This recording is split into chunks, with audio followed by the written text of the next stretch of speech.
Hi, I'm Shana Harrington, and I am the director of the DPT program here at the University of South Carolina.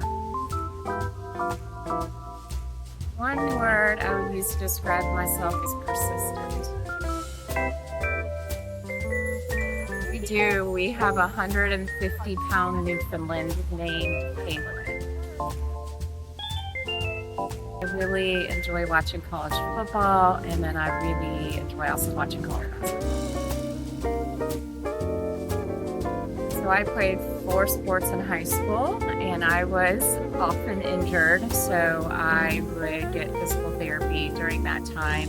And then also when I was in high school, my grandma recorded a movie that was about Dennis Byrd, who was a New York Jets football player, and he suffered a spinal cord injury, and it was all about how rehab helped him walk again when he was told he couldn't. And then I think lastly, when I was in high school, one of my really good classmates, our freshman year, got Guillain-Barré, which I had no idea what that was. And he luckily didn't lose his ability to breathe, but he lost all his function from his chest down as a 14-year-old. And so because we were so close, I learned a lot about what Guillain-Barré was and how much rehab really helped him return to where he needed to be. I have kind of 2 arms of research. When I started my PhD, I really wanted to work with overhead athletes because I was an overhead athlete. I swam in college and often had a lot of injuries and surgeries. And then when I was doing my PhD, I was approached by a faculty who was starting a program for women with breast cancer.